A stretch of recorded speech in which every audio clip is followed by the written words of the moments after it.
والصلاة والسلام على رسوله النبي الكريم أما بعد فأعوذ بالله من الشيطان الرجيم পড়েন সবাই أعوذ بالله من الشيطان الرجيم بسم الله الرحمن الرحيم إياك نعبد وإياك نستعين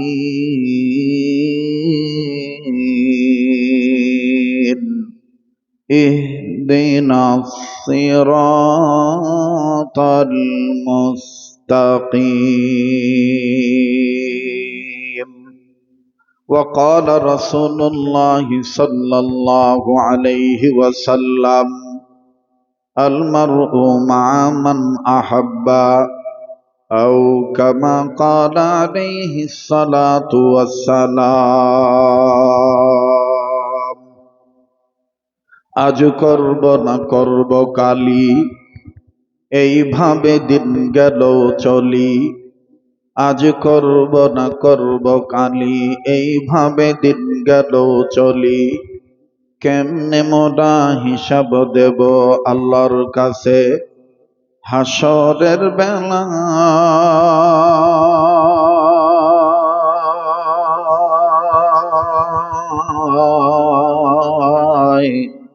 দিন ফুরিয়ে যায় রে আমার দিন ফুরিয়ে যায় একদিন তোর মাটির দেহ থাকবে না রে হায়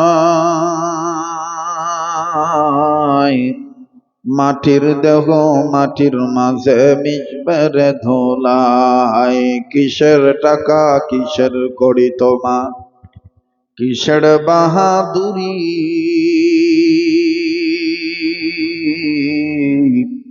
সঙ্গে তোমার কেউ যাবে না পুরুষ কিংবা নারী আসছি খালি যাব খালি সঙ্গে নেব কি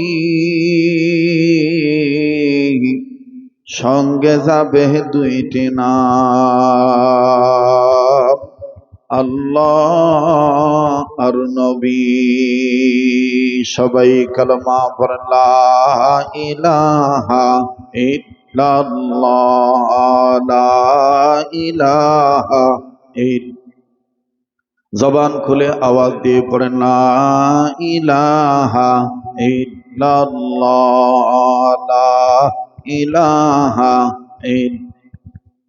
লা ইলাহা ইল্লাল্লাহু বলো রে আমার মন লা ইলাহা ইল্লাল্লাহু বলো রে আমার মন ও তুই মরিয়া গেলে বুঝিতে পারবি মরিয়া গেলে বুঝিতে পারবি তৌহিদ কলেমার কত যে গুণ লা ইলাহা ইল্লাল্লাহু বলো রে আমার মন লা ইলাহা ইল্লাল্লাহ জোরে লা ইলাহা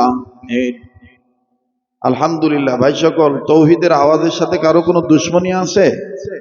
লা ইলাহা ইল্লাল্লাহর আওয়াজ দিতে কোনো সমস্যা আছে? তো এতগুলো মানুষ, হাজার হাজার মানুষ আওয়াজই দিতে চাইতেছে না, ঘুম ধরছে নাকি? হ্যাঁ, তো জবান খুলে ঝংকার দিয়ে কালেমা পড়েন লা ইলাহা, জোরে জোরে লা ইলাহা ইল্লাল্লাহ, জোরে লা